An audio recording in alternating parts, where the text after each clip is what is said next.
ভোলায় শুরু হয়েছে নৌযান শুমারির তথ্য সংগ্রহ কার্যক্রম। এ নিয়ে বিস্তারিত জানাতে যুক্ত হচ্ছেন সহকর্মী আদিল হোসেন তপু। তপু, এই শুমারি ঠিক কতদিন চলবে এবং এই সংক্রান্ত বিস্তারিত তথ্য একটু জানতে চাই।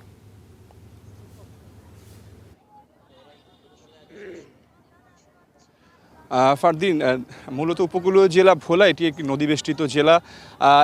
উপকূল সহ সাগর এবং অভ্যন্তরীণ নৌরুটে যেসব জলসীমায় যেসব নৌযান মূলত চলাচল করে থাকে, সেই নৌযানের উপরেই মূলত 10 দিনব্যাপী এই শুমারি শুরু হয়েছে।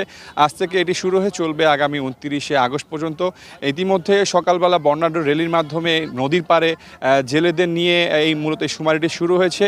এর মাধ্যমে মূলত এই নদীর পাড়ে যেসব জেলেরা রয়েছেন তাদেরকে মূলত এই ইঞ্জিন চালিত নৌকায় আসলে কি ধরনের কতজন জেলে থাকে, কতজন সুযোগ সুবিধা আছে, সেই বিষয়গুলো মূলত এর মাধ্যমে উঠে আসার কথা বলা হচ্ছে। আমরা একটু কথা বলতে চাই যে নৌযান শুমারি শুরু করছেন মূলত পরিসংখ্যান ব্যুরো এবং নৌ মন্ত্রণালয় যৌথভাবে এটি শুমারিটি শুরু করেছেন। আমরা একটু তাদের কাছ থেকে জানতে চাই কি লক্ষ্য উদ্দেশ্য নিয়ে মূলত এই শুমারিটি শুরু হয়েছে, এর থেকে আসলে কি ধরনের সুফল পাবে। জি, ধন্যবাদ। আসলে দেশে প্রথমবারের মতো নৌ পরিবহন অধিদপ্তর এবং বাংলাদেশ পরিসংখ্যান ব্যুরো আমাদের এই নৌযান শুমারির কার্যক্রম শুরু করেছে। আজকে 20 তারিখ থেকে আমাদের এই কার্যক্রম চলমান থাকবে 29শে আগস্ট পর্যন্ত।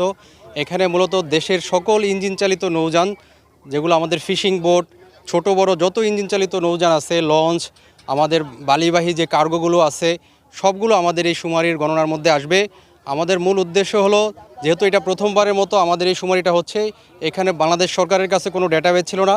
আমরা একটা পূর্ণাঙ্গ ডেটাবেস পাবো যে কি পরিমাণ নৌযান আমাদের এই বাংলাদেশে আছে এবং তারা কি কি ধরনের সুযোগ সুবিধা, বিশেষ করে সেফটি কি কি প্রোগ্রাম আছে, তাদের সরঞ্জাম কি কি আছে এই নৌযান চালানোর জন্য, এগুলো আমাদের এই শুমারির আওতার মধ্যে আসবে।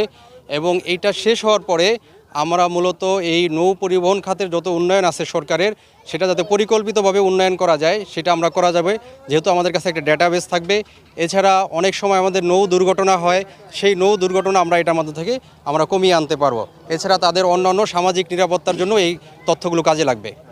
জি, ধন্যবাদ। আমরা শুনছিলাম পরিসংখ্যান ব্যুরোর কর্মকর্তার কাছ থেকে, তিনি বলছিলেন যে আসলে নৌপথে ঝুঁকি কমিয়ে আনার ক্ষেত্রে এই শুমারিটি কাজে লাগবে। পাশাপাশি ভবিষ্যতে এই ডাটা অনুযায়ী নৌ পরিবহন মন্ত্রণালয় বিভিন্ন ধরনের উদ্যোগ তারা নিতে পারবেন বলে জানিয়েছেন। এই শুমারিটি সফলভাবে শেষ করার জন্য ইতিমধ্যে মাঠ পর্যায়ে তাদের ভলান্টিয়াররা বিভিন্ন নৌকায় বিভিন্ন যানবাহনে গিয়ে তারা কিন্তু ডাটা কালেকশন করছেন। 35 ধরনের মূলত তথ্য এই শুমারির মাধ্যমে উঠে আসবে।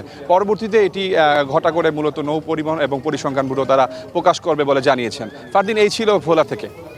জি, পরিষ্কার। আপনাকে ধন্যবাদ তপু। দর্শক, সহকর্মী আদিল হোসেন তপু ভোলায় নৌযান শুমারির তথ্য সংগ্রহ চলছে সে বিষয়ে বিস্তারিত জানাচ্ছিলেন।